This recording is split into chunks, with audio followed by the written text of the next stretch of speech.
Hi guys, నమస్తే, welcome to సినికల్స్. ఇది చాలా రోజులైంది వచ్చి. So we are back with new video, Spider Man brand new review. Normal audience కంటే సెట్ చేయాలంటే ఇది ఒక మార్వెల్ బేస్డ్ మూవీ. దీనికంటే ముందు ఒక 3 మూవీస్ ఉంటాయి స్పైడర్ మ్యాన్వి, చూడకపోతే చూసేయండి వెళ్ళి దబ్బున. ఫస్ట్ మూవీ వచ్చేసి Spider Man Homecoming, Spider Man Far From Home and Spider Man No Way Home. And this is the 4th movie in the series, Spider Man brand New Day. So movie ఎలా ఉందిరా, నచ్చిందా, ఏంది కథ అంటే, movie బాగుందని, చాలా బాగుంది, but could have been really better. As a Marvel fan గా చెప్తున్నా, నేను కొంచెం ఎక్స్పెక్ట్ చేసినంత మార్క్ టచ్ కాలేదు మూవీ. ఎందుకు ఏంటిది కదా అంటే, ఈ మూవీ యాక్షన్ సీక్వెన్స్ కన్నా, విఎఫ్ఎక్స్ కన్నా, లేకపోతే స్టోరీ కన్నా కూడా మెయిన్లీ ఎమోషనల్ డ్రామా మీద రిలే అవుతుంది మూవీ బేసికలీ. దీనిలో మూవీలో చాలా ఎమోషనల్ డ్రామా ఉంటుంది, ప్రతి క్యారెక్టర్ కి ఒక ఎమోషనల్ డ్రామా ఉంటుంది. ఆ రిలేషన్ కానీ, లేకపోతే ఆ సీక్వెన్సెస్ కానీ, ఆ సీన్ షిఫ్ట్ కానీ చాలా రియలిస్టిక్ గా అండ్ చాలా డెప్త్ తో తీసుకెళ్తారు director. That's a good move actually. So ఈ మూవీ ఫస్ట్ హాఫ్ పరంగా చూసుకుంటే డెఫినెట్ గా విజిల్ వర్త్ సీక్వెన్స్ అయితే డెఫినెట్లీ ఉంటాయి మీకు. ఒక 2-3 ఈజీగా దొరికేసాయి మీకు. సెకండ్ సీక్వెన్స్ లో ది యాక్చువల్ స్టోరీ కానీ, ద ప్లాట్ ట్విస్ట్ కానీ కొంచెం చేంజ్ అవుతుంది, టోన్ కానీ షిఫ్ట్ అవుతుంది, చాలా బాగా షిఫ్ట్ అవుతుంది. అండ్ ఈ మూవీలో మార్వెల్ కొత్త క్యారెక్టర్ ఇంట్రడ్యూస్ చేశారు. డిస్పైట్ ఇంట్రెస్టింగ్ ఉంది క్యారెక్టర్ బేసికలీ. అండ్ ఆ క్యారెక్టర్ చాలా సిమిలర్ గా ఉంటుంది మన పీటర్ పార్కర్ కానీ, స్పైడర్ మ్యాన్ జర్నీ కానీ చాలా సిమిలర్ గా ఉంటుంది క్యారెక్టర్. ఆ క్యారెక్టర్ నేను చెప్పాను ఇప్పుడు, స్పాయిలర్ మళ్ళీ చెప్తే స్పాయిలర్ అవుతుంది. స్టోరీ పరంగా కూడా చూసుకుంటే చాలా simple story, and this is based on a Marvel comic actually. అది టైటిల్స్ లో మీరు చూస్తారు.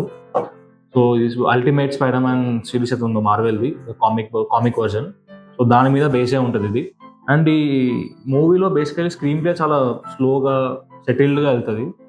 ఎందుకంటే ఈ movie unlike Far From Home కానీ, నో వే హోమ్ కానీ, దీంట్లో mainly director choose show is to explore more amount the Peter's journey. Peter ఒక జర్నీని ఎక్స్ప్లోర్ చేద్దాము, అండ్ స్పేస్ ఇద్దాము ఆ క్యారెక్టర్ అని డిసైడ్ చేసుకొని తీశారు. దట్స్ రియలీ ఇంట్రెస్టింగ్ పాయింట్ చెప్పాలంటే. అండ్ ట్రైలర్ చూసినట్టే Spider Man can now shoot organic webs, not mechanical webs. ఇంకా action sequence could be better, బాగున్నాయి, బట్ మరీ అరే ఈ సీక్వెన్స్ చాలా బాగుంటుంది, అది గుర్తుండిపోతుంది అన్నట్టుగా లేదు. బట్ అంత మెమరబుల్ ఏముండవు, బట్ ప్రిటీ డీసెంట్, బాగుంటాయి. ఈ ఫిలిం బిగ్గెస్ట్ డ్రాబ్యాక్ వచ్చేసి మ్యూజిక్ అండి. బికాస్ ఇంత ఎమోషనల్ డెప్త్కున్న ఫిలింకి it deserves a better music. నా పర్సనల్ ఒపీనియన్కి వస్తే music would have been somewhat better.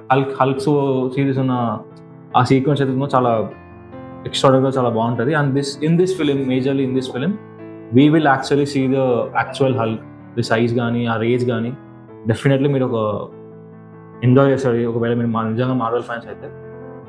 And Punisher role వచ్చేసి is used as a catalyst. ఒక ఫుల్ లెంత్ రోల్ ఉంది, బట్ మెయిన్లీ క్యాటలిస్ట్ లెక్క యూజ్ చేస్తారు మూవీ అంతా. అండ్ ఒక మంచి పర్ఫెక్ట్ లెంత్ ఉంటుంది ఈ రోల్కి కూడా, main like a supportive role. So the most awaited question అది ఈ మూవీకి గురించి ఉన్నది అంటే, పీటర్ పార్కర్ లాస్ట్కి చెప్పాడా ఎంజేకి తన పీటర్ పార్కర్ అని చెప్పేసి. అయితే ఫిలిం అయితే ఖచ్చితంగా ఇది ఇంకొక ఆన్సర్ తీసుకొచ్చారు మన దీనికి. సో ఈ ఆన్సర్ మీకు తెలియాలంటే definitely go and watch the film. Really amazing. అంటే ఏమీ హోప్స్ పెట్టుకోకుండా, ఏమీ హైప్ పెట్టుకోకుండా వెళ్తే మాత్రం you will guys enjoy it. But నాలాంటి ఒక మార్వెల్ ఫ్యాన్కి could have been better. So from this movie the original Spider Man series begins.